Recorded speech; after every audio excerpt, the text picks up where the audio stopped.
ان دو عورتوں کو دیکھ کر اللہ مسکراتا ہے۔ اللہ تعالیٰ ان دو عورتوں کو بہت پسند کرتا ہے۔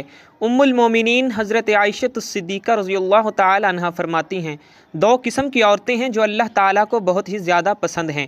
اللہ ان عورتوں کی طرف دیکھ کر مسکراتا ہے اور فرماتا ہے یہ اسلام کی شہزادیاں ہیں، مسلمان عورتیں ضرور دیکھیں۔ بسم اللہ الرحمن الرحیم۔ اسلام سے قبل عورت کی حالت زار ناقابل بیاں تھی۔ عورت کو محض بچے پیدا کرنے اور خاوند اور بچوں کی خدمت کے قابل ہی سمجھا جاتا تھا۔ عرب معاشرے میں عورتوں کے خلاف شدید نفرت پائی جاتی تھی۔ گھر میں عورت کے وجود کو مرد اپنی توہین سمجھتا تھا۔ عرب معاشرے میں بچیوں کو زندہ دفن کرنے کا بھی رواج تھا، لیکن جب اسلام کا سورج عرب کی سرزمین پر طلوع ہوا تو اس سے عورت کی تاریک زندگی میں بھی روشنی کی بارش ہونے لگی۔ اسلام نے عورت کو وہ حقوق دیے جن زمانہ جاہلیت میں تصور بھی ناممکن تھا۔ اسلام نے عورت کے مختلف حصوں میں حقوق معین کیے اور ان کی ادائیگی کو اپنے ماننے والوں پر لازمی قرار دیا۔ ماں کی حیثیت سے اسلام نے جنت کو ماں کے قدموں میں رکھ دیا اور اولاد کو تاکید کی کہ ماں باپ کے سامنے اف تک نہ کہا جائے۔ خاوند پر یہ لازمی قرار دیا کہ وہ اپنی بیوی کے آرام و آسائش کا مکمل خیال رکھے اور اسے گھر کی چار دیواری کے اندر تمام ضروریات زندگی کا سامان بھی مہیا کرے۔ اس کے علاوہ اسلام نے بہن، بیٹی، خالہ، دادی، نانی کی حیثیت سے بھی عورت کو حقوق سے نوازا۔ اسلام نے عورت کو حق و وراثت عطا فرمایا تاکہ عورت معاشی ضروریات کی تکمیل کے لیے کسی کی دست نگر نہ ہو۔ اسماعیل بن مسلم نے حضرت امام جعفر صادق رضی اللہ تعالیٰ عنہ انہوں نے اپنے پدر بزرگوار سے اپنے آبائے کرام علیہم السلام سے روایت کی ہے کہ رسول اللہ صلی اللہ علیہ وآلہ وسلم نے ارشاد فرمایا کہ میری امت میں سب سے افضل وہ عورت ہے جس کا چہرہ سب سے پیارا اور خوبصورت اور اس کا مہر سب سے کم ہوگا۔ عورت کو ایک بلند مرتبہ انسان کی حیثیت سے دیکھنا چاہیے تاکہ معلوم ہو کہ اس کے حقوق کیا ہیں اور اس کی آزادی کیا ہے۔ عورت کو ایسی مخلوق کے طور پر دیکھا جانا چاہیے جو بلند انسانوں کی پرورش کر کے معاشرے کی فلاح و بہبود اور سعادت و کامرانی کی راہ ہموار کر سکتی ہے۔ تب اندازہ ہوگا کہ عورت کے حقوق کیا ہیں اور اس کی آزادی کیسی ہونی چاہیے۔ عورت کو خاندان اور کنبے کے بنیادی عنصر و وجودی کی حیثیت سے دیکھا جانا چاہیے۔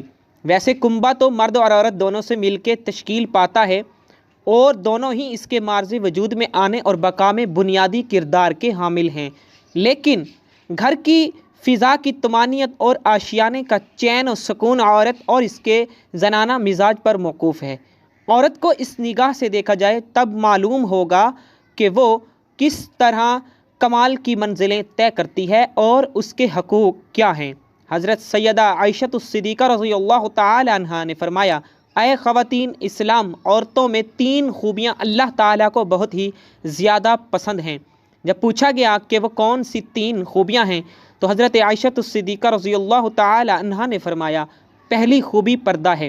پردہ کسی خاتون کی ایسی خوبی ہے جو اللہ تعالیٰ کو بہت ہی زیادہ پسند ہے۔ جب کوئی خاص خوبیاں اللہ کو بہت پسند ہوں تو پھر ظاہر ہے وہ خوبیاں اپنانے والی عورتیں بھی اللہ کو بے حد پسند ہیں۔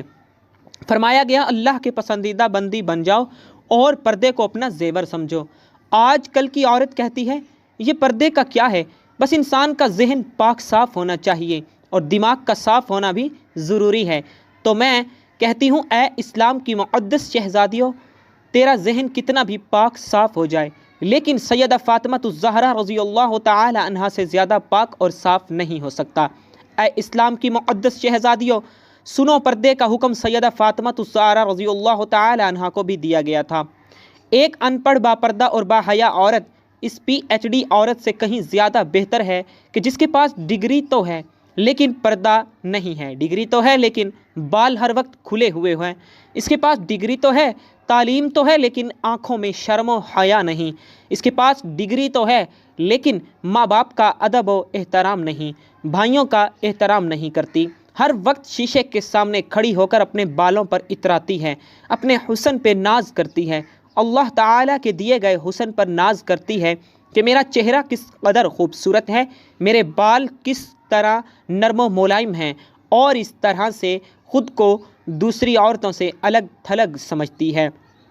اے اسلام کی مقدس شہزادی، تجھے زیب نہیں دیتا کہ تو اپنے حسن پر ناز کرے۔ تجھ سے پہلے کتنی حسن و جمال کے پیکر عورتیں قبروں میں جا پڑیں، وہ بھی کبھی اپنے حسن و ناز پہ بہت ناز کیا کرتی تھیں، آج ان کے حسن کو اور ان کے خوبصورت چہرے کو قبر کے کیڑے کھا رہے ہیں۔ قبرستانوں میں جایا کرو، دیکھا کرو اور غور کیا کرو، تو پھر اپنے حسن پہ ناز نہیں کرو گی۔ ہمارے ہاں تو رواج ہی بن چکا ہے کہ اگر خدا نخواستہ کسی گھر میں کوئی فوتگی ہو جائے، کوئی عزیز رشتہ دار یا کوئی قریبی فوت ہو جائے، تو اس کی جدائی کا غم ہر چیز پر مسلط ہو جاتا ہے، حتیٰ کہ نماز پر بھی مسلط ہو جاتا ہے، پردے پر بھی مسلط ہو جاتا ہے۔ عورتوں کو اپنے پردے کا خیال نہیں رہتا، باپ بھائی بہن کو نماز کا خیال نہیں رہتا۔ محترم ناظرین، صحابہ کرام رضوان اللہ علیہم اجمعین کے دور میں جب کوئی فوتگی ہو جاتی تھی، ظاہر ہے کہ خاندان والوں کے لیے یہ ایک بہت ہی غم زدہ صورتحال ہوتی تھی، لیکن پھر بھی یہ غم خواتین کے پردے پر اثر نہیں ڈالتا تھا۔ فوتگی کے دن بھی عورتیں پردے کا خاص خیال رکھا کرتی تھیں، ہر چیز پہ یہ غم مسلط ہو جاتا تھا، لیکن نماز پہ مسلط نہیں ہوتا تھا۔ لوگوں کو پتہ ہوتا تھا کہ ابھی نماز کا وقت ہونے والا ہے، اٹھو اور نماز پڑھو۔ میت اکیلی پڑھی رہتی، کوئی پرواہ نہیں، لیکن وہ لوگ ہر حال میں نماز پڑھتے۔ اسلام کی ایک مقدس شہزادی کا واقعہ ہے کہ اس کا ایک ہی بیٹا تھا اور وہ بھی اسلام و کفر کے معرکے میں شہید ہو گیا۔ اب یہ نیک خاتون نبی علیہ الصلاۃ والسلام کے سامنے اس طرح حاضر ہوئی کہ سر سے لے کر پیروں تک پورا وجود پردے میں ڈھکا ہوا تھا۔ صحابہ کرام رضوان اللہ علیہم اجمعین یہ دیکھ کر حیران رہ گئے کہ اکلوتے جوان بیٹے کی موت کا غم تو بڑے بڑوں کا کلیجہ چھلنی کر دیتا ہے، اور وہ گریہ و زاری اور چیخ و پکار پہ اتر آتی ہیں۔ یہ کیسی خاتون ہے کہ اتنے بڑے صدمے کے باوجود مکمل پردے کی حالت میں اور مکمل ہوش و حواس میں ہے، اتنے بڑے صدمے کے باوجود یہ ابھی بھی پردے میں ہے۔ یہ اس دور کی بات ہے جب مشرقین کی عورتیں اپنے جوان بیٹوں کی موت پر نواخوانی کرتی تھیں، ماتم کرتی تھیں اور بے پردگی کا عالم ہوتا تھا۔ اس نیک خاتون نے جب یہ باتیں سنی کہ یہ کیسی عورت ہے کہ اپنے جوان بیٹے کی موت پر بھی پریشان نہیں ہے اور مکمل پردے میں بھی ہے، تو اس نے کہا، میرے بھائیوں، میرا بیٹا چلا گیا تو کیا ہوا، میرا ایمان تو نہیں گیا۔ سبحان اللہ! یہ تھی اسلام کی مقدس شہزادیاں جن کی گود میں اسلام پلتا تھا۔ تو محترم ناظرین، حضرت عائشہ الصدیقہ رضی اللہ تعالی عنہا نے فرمایا، دوسری خوبی جو اللہ کو بہت زیادہ پسند ہے وہ ہے اپنے شوہر سے ٹوٹ کر محبت کرنا۔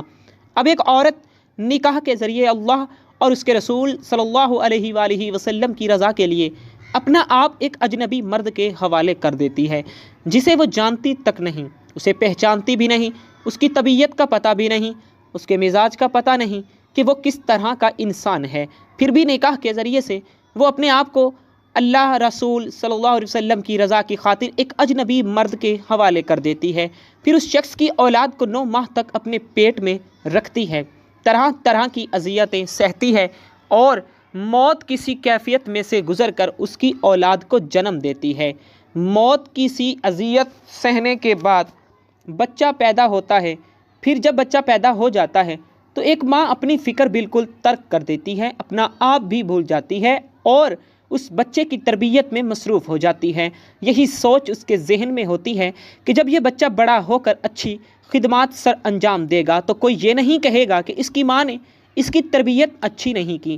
لیکن پھر ہوتا یوں ہے کہ جب وہ بچہ بڑا ہو کر اچھے کام کرتا ہے اور اچھی خدمات سر انجام دیتا ہے تو سبھی اس کے باپ کی تعریف کرتے ہیں، کوئی یہ نہیں کہتا کہ فلاں عورت نے، اس کی ماں نے اس کی اچھی تربیت کی ہے جس کی وجہ سے یہ بہت بڑا انسان بنا ہے۔ تو کئی سال تک جب وہ ہمارے بچوں کی پرورش میں لگ جاتی ہے اور اپنا آپ بالکل بھول جاتی ہے تو اس کے چہرے پر جھریاں نمودار ہونے لگ جاتی ہیں۔ پھر ایسی عورت کو کئی شوہر یہ کہہ کر ٹھکرا دیتے ہیں کہ عورت مرد کے پاؤں کی جوتی ہوتی ہے، وہ جب چاہیں اس جوتی کو تبدیل کر سکتا ہے۔ اللہ اکبر! ایک بزرگ اور ایک نیک انسان کی محفل میں لوگ بیٹھے ہوئے تھے وہاں یہ بات چل رہی تھی کہ ایک مرد کہہ رہا تھا کہ عورت مرد کی جوتی ہوتی ہے، مرد کو جہاں بھی اپنے مناسب سائز کی جوتی نظر آئے تو وہ بدل لے۔ وہاں پر بیٹھے ایک شخص نے اس اللہ والے بزرگ انسان کی جانب رخ کیا اور ان سے دریافت کیا کہ حضرت کیا یہ شخص ٹھیک کہہ رہا ہے؟ تو بزرگ فرمانے لگے کہ اپنی سوچ کے مطابق بالکل ٹھیک ہی کہہ رہا ہے، اور باقی عورت مرد کے پیروں کی جوتی ہوتی ہے، ہر اس شخص کے لیے جو خود کو پاؤں کی مانند سمجھتا ہے۔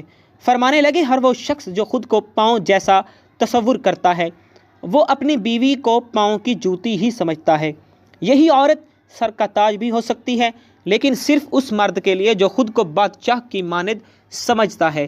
جب ایک عورت ایک ایسے شخص کے لیے اپنی زندگی قربان کر دیتی ہے جس کے وہ نکاح میں آ جاتی ہے، اس کی خدمت گزاری کرتی ہے، بچے پیدا کرتی ہے، اور اس کے بچوں کی تربیت کے دوران اس کے چہرے پر جھریوں کے نشان نمودار ہو جاتے ہیں، لیکن مرد اس بات کو سمجھنے کی بجائے جب یہ دیکھتا ہے کہ یہ عورت پہلے کی طرح خوبصورت نہیں رہی تو وہ دوسری عورت کی جانب مائل ہونے لگتا ہے اور اپنی بیوی کو چھوڑنے کے لیے تیار بھی ہو جاتا ہے۔ تو ایسا مرد اپنی بیوی کی ہستی بستی زندگی میں زہر گھول کر رکھ دیتا ہے اور اسے کانٹوں کے بستر پر سونے پر مجبور کر دیتا ہے۔ تو کیا یہی انسانیت ہے؟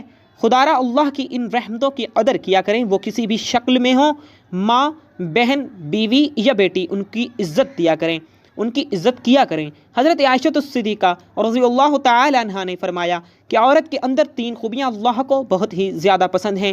جب پوچھا گیا کہ اے ام المومنین رضی اللہ تعالی عنہا، عورتوں کی وہ کون سی خوبیاں ہیں جو اللہ تعالیٰ کو بہت ہی زیادہ پسند ہیں، تو فرمایا نمبر 1 پردہ، یعنی پردہ کرنے والی عورت اللہ کو بہت ہی زیادہ پسند ہے۔ نمبر 2 شوہر سے ٹوٹ کر محبت کرنا، یعنی شوہر سے بے پناہ محبت کرنے والی عورت بھی اللہ تعالیٰ کو بہت ہی زیادہ پسند ہے۔